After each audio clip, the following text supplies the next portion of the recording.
आज हम पढ़ने जा रहे हैं पार्ट 15 क्रोध। तो क्रोध क्या है? क्रोध हमारे विनाश का कारण होता है, जिससे क्या है, कोई भी व्यक्ति जो है गुस्से में कुछ भी गलत कर सकता है। तो आज क्रोध के विषय में हम इस पार्ट में पढ़ेंगे कि क्रोध को पालना बहुत ही गलत है। हमें जितना हो सके इस क्रोध से दूर रहना चाहिए। इस निबंध के लेखक आचार्य महावीर प्रसाद द्विवेदी है।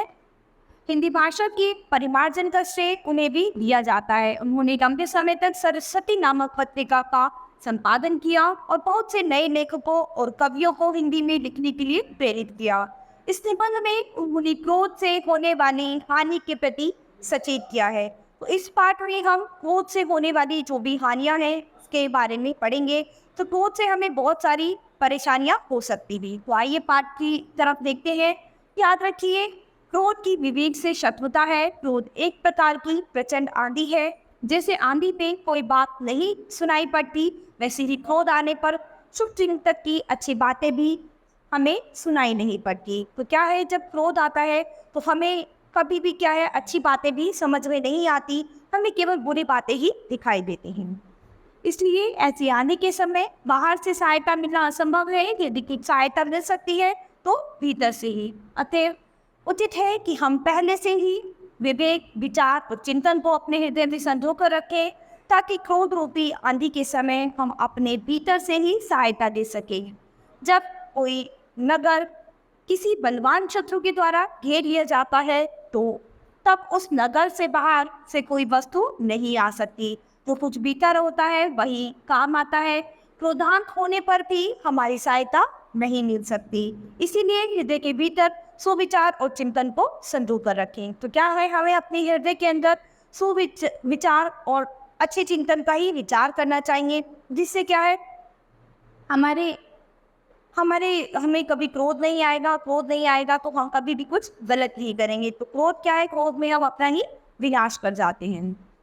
क्रोध इतना बुरा विकार है कि वह सुविचार को जड़ से नष्ट करने की चेष्टा करता है। तो क्रोध क्या है, ऐसी बुरी स्थिति पैदा करता है कि हमारे अंदर से सुविचारों की जड़ को ही खत्म कर देता है।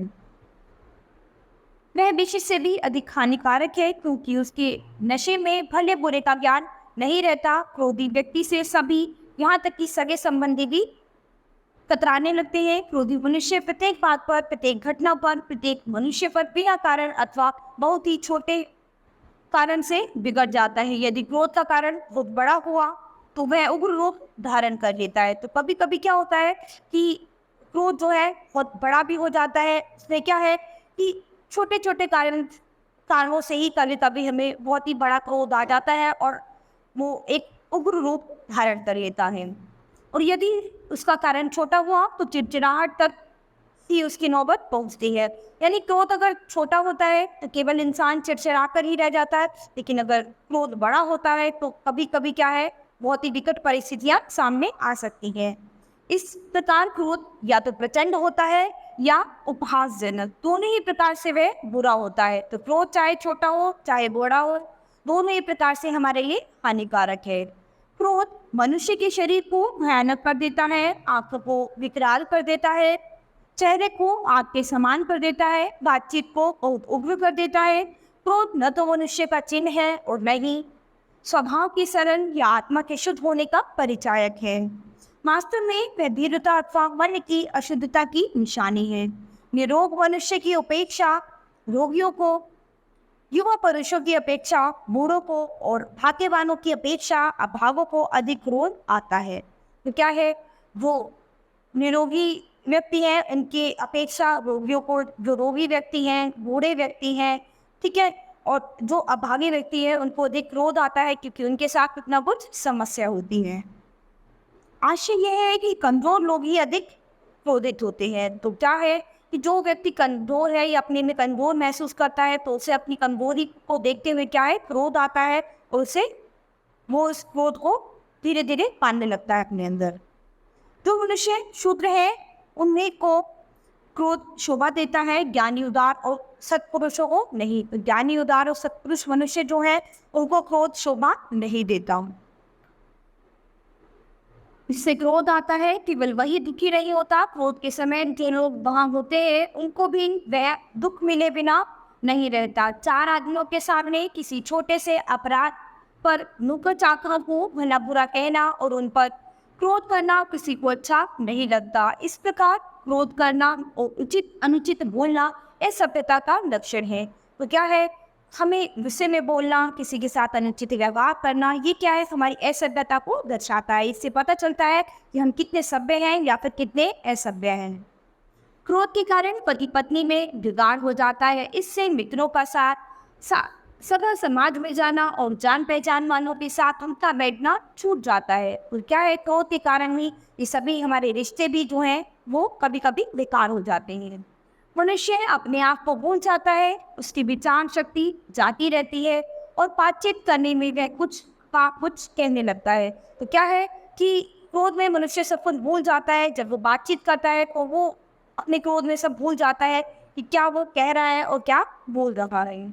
क्रोध के कारण मनुष्य घटना के कारणों की जांच करने के बजाय व्यर्थ झगड़ा करने लगता है। तो कभी कभी गुस्से में इंसान क्या करना लगता है, बिना बात की चीज़ों पे ही झगड़ा करने लगता है।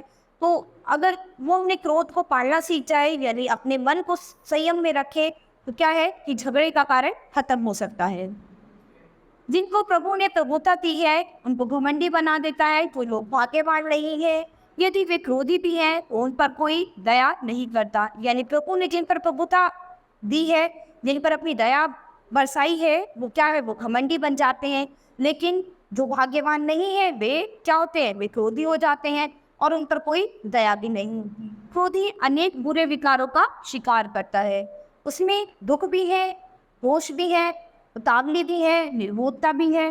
क्रोध के कारण दूसरों को चाहे जितना क्लेश मिले, किंतु जिस मनुष्य को क्रोध आता है उसी को सबसे अधिक क्लेश मिलता है और उसी को सबसे अधिक हानि भी होती है। यानी जिस मनुष्य को सबसे अधिक क्रोध आएगा, गुस्सा आएगा, उसे सबसे ज़्यादा हानि भी उसी को होगी। क्रोध से बचने के लिए हमें चाहिए कि हम अपने मन में पहला दृढ़ता से यह प्रण करें कि हम उसे क्रोध नहीं करेंगे, चाहे हम कितनी भी हानि क्यों न हो। इस प्रकार प्रण करके हमें सजग रहना चाहिए। एक दिन बहुत नहीं होता, यदि हम एक भी दिन क्रोध को जीत लेंगे तो दूसरे दिन भी वैसा ही प्रण करने के लिए प्रण करना उचित है। तो यानी केवल एक दिन से काम नहीं चलता। क्रोध पालने के लिए हमें क्या है, अपने क्रोध को जीतना होगा और दिन प्रतिदिन हमें अपने आप में सुधार लाना होगा। इस प्रकार करते करते क्रोध न करने का स्वभाव पड़ जाएगा। जिसने क्रोध को जीत लिया उसके लिए कठिन से कठिन काम करना सरल है। तो जो व्यक्ति अपने क्रोध को पालना सीख जाएगा उसके लिए कठिन से कठिन काम भी बहुत ही सरल हो सकता है। क्रोध को बिल्कुल ही छोड़ देना भी अच्छा नहीं। किसी को बुरा काम करते देख उससे पहले मीठे शब्दों में समझाना चाहिए। यदि समझाने से वह उस काम को न छोड़े तो उस पर क्रोध भी करना उचित है। यानी हम बिल्कुल भी क्रोध को छोड़ दें तो वो भी गलत है। यानी अगर कोई व्यक्ति कोई काम गलत कर रहा है तो उसको पहले हमें प्यार से समझाना है, लेकिन अगर वो तब भी उस चीज़ से उसे नहीं समझ रहा तो हमें उसे क्रोध में बोलना पड़ेगा, यानी उसे गुस्से से बताना पड़ेगा। क्योंकि गुस्से में कही हुई बातें कभी कभी क्या है, कुछ लोग ठीक से समझ जाते हैं, उन्हें डर रहता है कि अभी आज हम पे इस बात के लिए गुस्सा किया गया है तो हमें अगली बार से ये काम सही करना है। जिस क्रोध से अपने कुटुंबियों, अपने इष्ट मित्रों अथवा दूसरों का आचरण सुधरे, ईश्वर में पूज्य बुद्धि उत्पन्न हो, दया, उदारता और परोपकार में प्रवृत्ति हो, वह क्रोध बुरा नहीं। यानी जिस क्रोध से हमारे अपनों का आचरण सही हो सके तो वो क्रोध नहीं होता। वो क्या होता है, वो क्रोध हमारे लिए अच्छा होता है, वो हमारे अपनों के लिए अच्छा होता है। कभी कभी क्या है, थोड़ा बहुत गुस्सा करना भी ठीक होता है, क्योंकि उस गुस्से से क्या है, हमारे अपनों की आदतों में बदलाव आता है, उनमें सुधार आ जाता है। तो यहाँ पर बच्चों हमने इस पाठ में क्रोध पर कैसे हम संयम रख सकते हैं इस बारे में पढ़ा है। यानी क्रोध मनुष्य को क्या अंदर से खोखला बना देता है, उसके अंदर की सहन शक्ति खत्म हो जाती है और क्या है कि वो अपनी आत्मा को, अपनी इंद्रियों को वश में नहीं कर पाता है और इससे क्या होते हैं, झगड़े होते हैं, उसका मन अपने कंट्रोल में नहीं होता और वो तो सब चीज़ें जो है गलत करता है, उसके मन में सुविचार आने खत्म हो जाते हैं। तो क्या है, हमें अपने क्रोध पे संयम पालना है, अपने क्रोध को अपने वश में करना है और क्या है कि अपने मन में सुविचारों का संचेत करना है सुविचारों की, नए सुविचारों की जड़ को अपनाना है। ठीक है, तो हमें कुछ भी ऐसा नहीं करना जिससे हमें ज़्यादा क्रोध आए। ठीक है, तो बच्चों ये पाठ हमारा यहीं खत्म होता है। अब हम अपनी नई क्लास में मिलेंगे अपने नए पाठ के साथ। धन्यवाद।